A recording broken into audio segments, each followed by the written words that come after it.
Sir ಒಂದು ನಿಮಿಷ ನಾನು ಕ್ಲಾರಿಫೈ ಮಾಡ್ಬಿಡ್ತೀನಿ. ತಪ್ಪು ಮಾಹಿತಿಯನ್ನು ಕೊಟ್ಟಿದ್ದಾರೆ. ನೀವೇ ಹೇಳಿದಂತೆ ಹಣದ ವಿಷಯ ಅಲ್ಲ, ಇಲ್ಲಿ ಸದನಕ್ಕೆ ತಪ್ಪು ಗೌರವ ಅಂತ ಕೊಟ್ಟಿದ್ದಾರೆ ಅಂತ. ಇವತ್ತಿನ ಕ್ವಶನ್ ನಲ್ಲಿ ಅವ್ರದೇ ಇಲಾಖೆಯ ಕ್ವಶನ್ಸ್ಗಳಿದೆ. ಎಗೇನ್ ಮತ್ತೆ ಆ ಕ್ವಶನ್ಗಳು ಸುಳ್ಳು ತಪ್ಪು ಸರಿನೋ ನಮಗೆ ಅಂದಾಜಾಗಲ್ಲ. ದಯಮಾಡಿ ಅದನ್ನ ಕರೆಸಿ ನೀವು ಕ್ಲಿಯರ್ ಮಾಡತಕ್ಕ ಕ್ವಶನ್ ಅವ್ರು ನಡೀಲಿಕ್ಕೆ ಸಾಧ್ಯ ಇಲ್ಲ. ಕ್ಲಿಯರ್ ಮಾಡಿಲ್ಲ ಸಾಧ್ಯ ಇಲ್ಲ ಸರ್. ನೀವು ಹೆಂಗ್ ಬೇಕಂತ ಸದನ ನಡೀಲಿಕ್ಕೆ ಆಗಲ್ಲ. ಕ್ವಶನ್ ಇರೋದು ಹೆಂಗ್ ಆನ್ಸರ್ ಕರ್ಸಿ ಆಮೇಲೆ ಸದನ ನಡೆಸಿ. ಅವ್ರು ಕರ್ಸಿಲ್ಲ ಸದನ ನಡೀಲಿಕ್ಕೆ ಆಗಲ್ಲ. ಹೆಂಗಾಗುತ್ತೆ ಸರ್?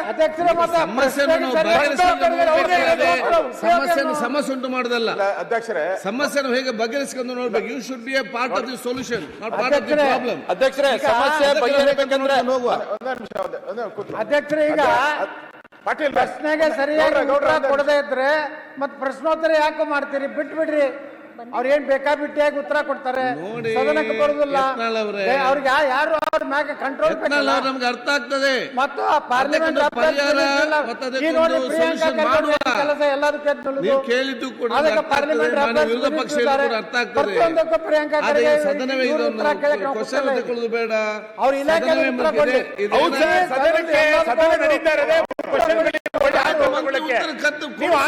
ನೋಡಿ, ನಿಮ್ ಪೀಠದಿಂದ ಸದಸ್ಯರಿಗೆ ಸರಿಯಾದ ಆನ್ಸರ್ ಅನ್ನು ಕೊಡಿಸೋ ಜವಾಬ್ದಾರಿ ನಿಮ್ ಪೀಠದ ವ್ಯವಸ್ಥೆ. ಹೌದು, 3 ದಿವಸದಿಂದ ಕೇಳ್ತಾ ಇದೀವಿ, ನಿಮ್ ಪೀಠನ ಸಹಕರಿಸ್ತಿಲ್ಲ. ಎಲ್ಲಿ ಹೋಗೋದು ನಾವು? ಎಲ್ಲಿ ಹೋಗೋದು ಅಂತ ಹೇಳಿ ಉತ್ತರ ಚರ್ಚೆ ಇತ್ತು. ಇವತ್ತು ಕರೆದ ಮಾತಾಡ್ತೇನೆ, ಉತ್ತರ ಅವ್ರು ಕೊಡಿಸುವ. ಸರಿ, ಕರೆಕ್ಟ್. ಈಗ ನಾನು ಅಧ್ಯಕ್ಷರೇ, ಒಂದೇ ನಿಮಿಷ ಕೋಪ ಮಾಡ್ಕೊಂಬಿಡಿ. ಇಷ್ಟು ದಿನಾನು ಕೂಡ ನಿಮ್ಗೆಲ್ಲ ಬಿಲ್ ಎಲ್ಲ ಪಾಸ್ ಮಾಡಿದಿರಿ. ಹೌದು, ಇಲ್ಲ ಅಂತ ಹೇಳಿ ಉತ್ತರ ಕರ್ನಾಟಕ ಚರ್ಚೆಗೆ ಮಾಡಿ. ನೀವು ಫಸ್ಟ್ ಡೇ ಹೇಳಿದ್ರಿ ಅವರು ತಪ್ಪು ಮಾಹಿತಿ ಕೊಟ್ಟಿದ್ದಾರೆ, ಅದನ್ನ ಸರ್ ಮಾಡೋಣ ಅಂತ ಹೇಳಿದ್ರಿ. ಮುಖ್ಯಮಂತ್ರಿ ಹೇಳ್ತೀನಿ ಕೇಳಿ, ಮುಖ್ಯಮಂತ್ರಿ ಹೇಳಿದ್ರು ಆತರ ಏನಾನ ಆಗಿದ್ರೆ ನಾವು ಕೊಡ್ತೀರಿ ಜನಕ್ಕೆ ಅಂದ್ರು. ನಾವು ಪ್ರಶ್ನೆ ಕೊಟ್ಟಿದ್ದೀರಾ ಕೊಟ್ಟಿಲ್ಲ ಅಲ್ಲ, ನೀವು ಕೊಟ್ಟಿಲ್ಲ ಅನ್ನೋ ಪ್ರಶ್ನೆ ಅಷ್ಟೇ. ನಾವು ಸದನಕ್ಕೆ ತಪ್ಪು ಉತ್ತರ ಕೊಟ್ಟಿದ್ದಾರೆ, ಅದು ಸದನಕ್ಕೆ ಅಗೌರವ ಅಂತ.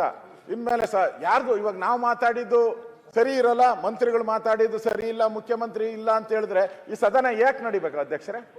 ಇದು ನಮ್ಮ ಪ್ರಶ್ನೆ ಅಲ್ಲ ಅಧ್ಯಕ್ಷರೇ. ತಾವು ಒಂದೇ ನಿಮಿಷ ಆತರ ಬೇಡ. ಇಷ್ಟೊತ್ತು ನೀವು ಕಾಂಗ್ರೆಸ್ ಪಾರ್ಟಿದ ಏನೋ ನಡೀತಾ ಇದ್ದಲ್ಲ, ಈಗ ಸದನ 1 ಗಂಟೆ ಲೇಟಾಗಿ ಕರೆದಿದ್ದೀರಾ, ಮುಂಚೆ 1:15 ಆಯ್ತು. ನಾನು ಹೇಳೋದು ಇದು 1,24,00,000 ಜನರ ಸಂಬಂಧಪಟ್ಟಿದ್ದು, ನನ್ನೊಬ್ಬನಿಗೆ ಸಂಬಂಧಪಟ್ಟಿದ್ದಲ್ಲ, ಯಾರೋ 10 ಜನಕ್ಕೆ ಸಂಬಂಧಪಟ್ಟಿದ್ದಲ್ಲ. 1,24,00,000 ಜನಕ್ಕೆ ಸಂಬಂಧಪಟ್ಟಿದ್ದು. ಅವ್ರಿಗೆ ದುಡ್ಡು ಸೇರಿಲ್ಲ, ಅವ್ರಿಗೆ 2 ತಿಂಗಳಿಂದ. ನೀವೇ ಹೇಳಿ, ನೀವು ಒಬ್ರು ಸಚಿವರಾಗಿ ಕೆಲಸ ಮಾಡಿದ್ದೀರಾ, ಸೀನಿಯರ್ MLA ಆಗಿದ್ದೀರಾ, ಇವಾಗ ಸಭಾಪತಿ ಆಗಿದ್ದೀರಾ ಅಧ್ಯಕ್ಷರೇ. ಈಗ ಜನವರಿ ಆದ್ಮೇಲೆ ಫೆಬ್ರವರಿ ಕೊಡಬೇಕು, ಫೆಬ್ರವರಿ ಆದ್ಮೇಲೆ ಮಾರ್ಚ್ ಕೊಡ್ಬೋದು.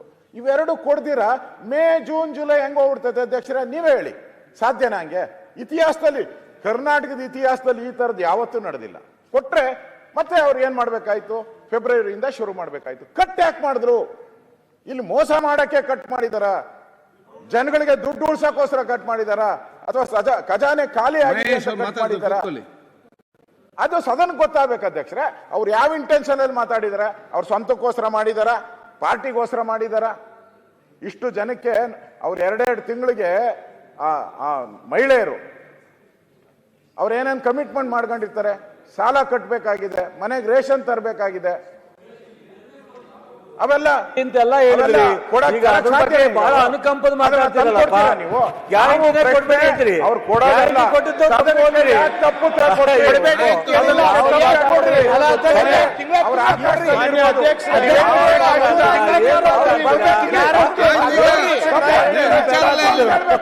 ಸರಿಯಾಗಿದ್ರೆ ಸರಿಯಾಗಿ ನೀವು ವಿಚಾರ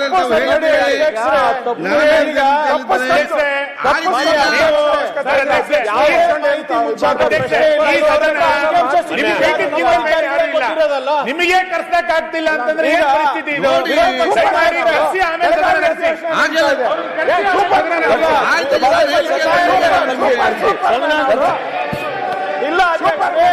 ರೀತಿ ಈಗ ಸದನವನ್ನು 10 ನಿಮಿಷ ಮುಂದಕ್ಕಾಗಿದೆ.